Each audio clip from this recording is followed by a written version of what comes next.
In the quiet, unassuming city of Ravensbrook, where the police were respected and the streets were considered safe, no one expected a scandal that would shake the very foundation of justice.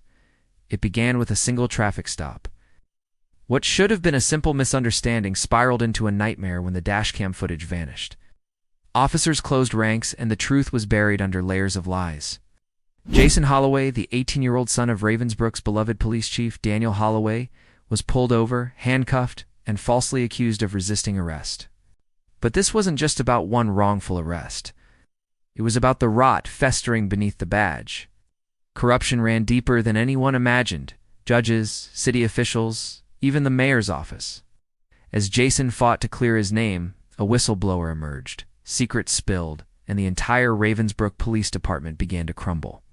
And when the cover-up turned deadly, Jason faced an impossible choice: walk away or risk everything to burn the system down.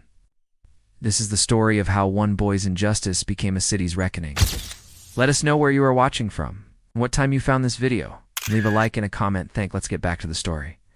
Prior to everything going awry, it was meant to be a typical Friday evening in the peaceful community of Ravensbrook. However, things changed drastically.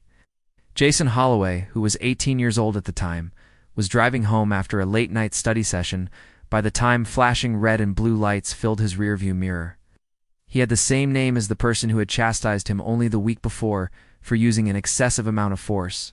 This accusation would ultimately bring the whole Ravensbrook Police Department to its knees. Kid was erratic and aggressive, had to detain him. Officer Dalton had previously said in his official account of the events that transpired. Jason Holloway is the son of Daniel Holloway, who is regarded as the chief of police in Ravensbrook. After pulling over, he seemed perplexed, yet cooperative. Every single event had been captured on his dashboard camera, including the peaceful encounter, the unexpected aggressiveness, and the bogus charge. During the years, she had seen decent police officers turn a blind eye. But this, if the chief's own son is being framed, it was a boundary that not even she would dare to breach.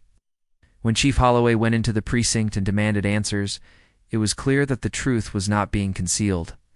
Officer Rick Dalton yelled out, "License and registration." As his spotlight became so bright that it blinded Jason, the film from the dashcam was lost by internal affairs. Nevertheless, the story did not end with Jason's imprisonment. Rather, it brought to light everything. The current policeman suddenly couldn't recall the specifics of the situation. The cover-up mission had started. A change in Dalton's tone occurred when he noticed the final name on the identification card, which was Holloway. Jason gave them over. He decided to go with his kid. The command that Dalton issued was, "Get out of the car."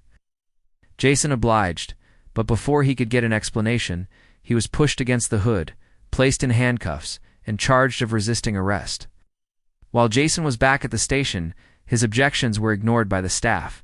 Jason's phone, on the other hand, revealed a different tale. History of gripes, all of which have been buried. The department, however, chose to circle the wagons rather than confess that they were at fault. The formation of oversight committees ensued. He filed a lawsuit against the city, and he won. But what's more significant is that his story prompted conversations about police reform all around the country. Damage had already been done. The very corruption that he had unintentionally fostered resulted in his retirement, leaving his reputation permanently tainted. Detective Lisa Monroe, who had been with the department for 12 years and had a perfect record, had had enough. It was she that disclosed the actual film to the media. It was overnight when Ravensbrook exploded, protests being held, the vehicles of the news, the hashtags. "This blue was betrayed by you. The cost must now be paid." The blowback was not what she had anticipated, however. No, not so soon. In an effort to guarantee that no one else would be subjected to the same injustice, he decided to pursue a legal education. As public fury increased, so did the level of scrutiny. The reporters delved deeper. "Do you have a Dalton?" The FBI received it due to her efforts. Posters featured his visage and editorials featured his name. All he wanted was to go on with his life. But Ravensbrook would not listen to him. His detention was not a random occurrence. A pattern was being followed by it. Incorrect arrests made. Alteration of the evidence. Even a suspected death of a prisoner that occurred 5 years earlier was determined to be a suicide. Despite the passage of time, storefronts continued to display fading placards that proclaimed justice for Jason and end police corruption. Now that he was living off the grid in a trailer outside of town, he decided to ask Jason one question. At this point, officers were patrolling in pairs, with their body cams always on and their demeanors anxious.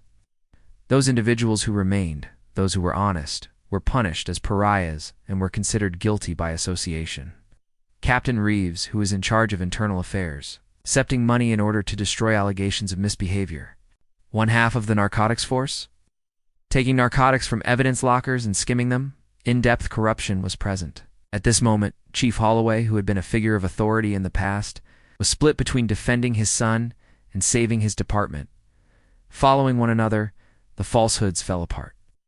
Due to the fact that Dalton fabricated reports, he was jailed. In the midst of a federal probe, Reeves tendered his resignation, or your father's retirement becomes permanent.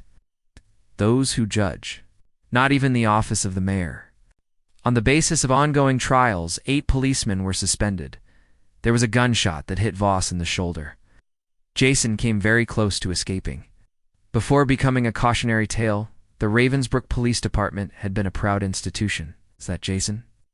In the year that followed, Detective Lisa Monroe was sworn in as the new chief of police in Ravensbrook. The use of body cameras became obligatory. Where does Chief Holloway stand? Where does Jason stand? Mainly due to the fact that it only takes one unjust arrest to bring to light a system that is predicated on falsehoods. It was expected that Ravensbrook would recover following the scandal, but wounds of this magnitude are difficult to heal quickly. Even if the demonstrations had subsided and the headlines had changed, the mistrust continued to exist. After then, the first act of revenge occurred. A fire broke out around 3:17 in the morning, destroying the home of Detective Lisa Monroe. Although investigators of arson referred to it as suspicious, everyone was aware of the fact that this was a message. Monroe, who was now serving as acting chief, stood amid the ashes of her living room with her mouth firmly open. At that moment, her phone began to buzz, a text written in secret. You should resign. This time, however, you will be inside. The woman did not flinch. Recently, Jason Holloway, who was in his first year of law school, had turned into an activist without his will. The former chief had been assassinated, and the vehicle accident that he had been involved in was not an accident. Then, when he was at the library, a complete stranger gave him a USB drive. On it, instances that had been buried for decades. Jason's blood became ice cold. Whoever it was wanted to be made public. Using the USB, Jason was able to locate a former detective named Frank Voss, who was referred to by the department as a disgraced drunk. Before he was finally removed from his position, Voss had spent years investigating wrongdoing. Really think it stopped with the chief's resignation? It was Voss's proof that pointed higher than that. Municipal authorities? Corrupt behavior was not limited to the police force. The system itself was the problem. Someone was still pulling strings, according to Monroe's FBI source, who corroborated the information. All of a sudden, key witnesses in the corruption trials started recanting their statements.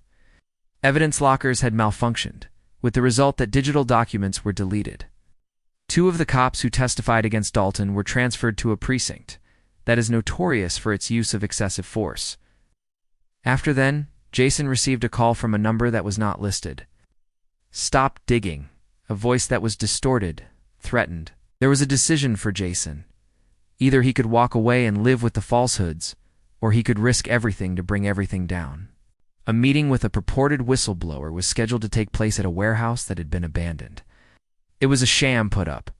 It was not law enforcement officers who ambushed them. Rather, it was paid mercenaries.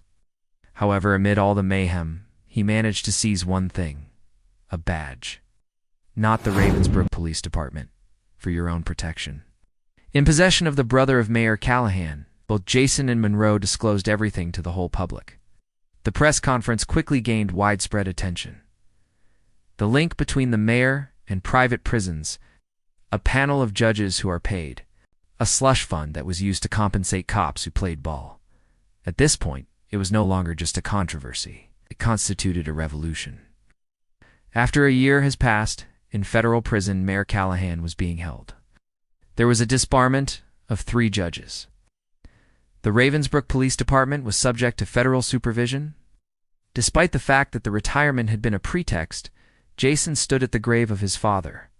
On the other hand, Jason had carved away 2 words on the tombstone. He tried.